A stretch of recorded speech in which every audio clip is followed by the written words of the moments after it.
I'm here with Tim Probst, candidate for State Senate in the 17th Legislative District. Welcome. Nice to have you here. When you talk to voters, I could guess jobs, economy, but it has to be more rich and diverse than that. What all are you hearing from voters this year?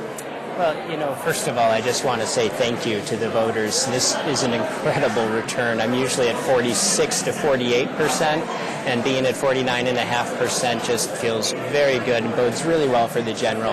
I just thank the voters for their confidence and for their trust in me. I'm going to do my best to live up to it.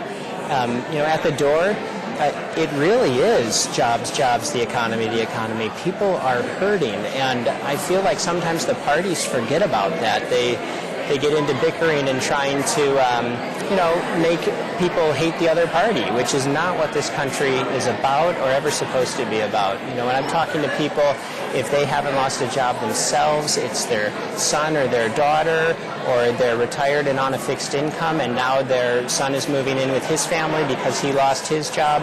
And times are tough out there. We have an economic crisis, and that is all we need to be working on right now. We have to fix this. We have to focus in on this and get it done.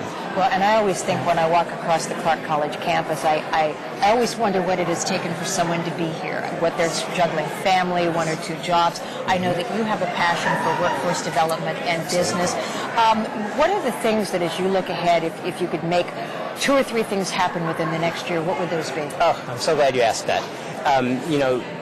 What the workforce development passion is very real. That's something that I worked on, getting people jobs and job skills for 13 years before I began this job, and then I was a budget analyst before that.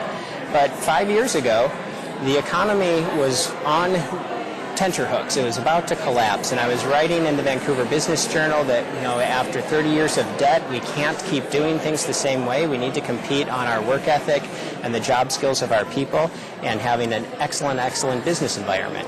And, we were able to, in the last 4 years, to make some steps forward. A few good bills to reduce red tape for small businesses. A few good bills to get 9,000 people retrained during the depths of the economy. 3,000 people got opportunity scholarships just this year. That was a bill that I wrote and got through, and it put $50 million in from private business, matched by only $5 million from the state. So there's a 10-to-1 return on investment immediately for the taxpayer, and 3,000 middle-class families get a scholarship to help with the tuition costs. And so that kind of stuff really helps.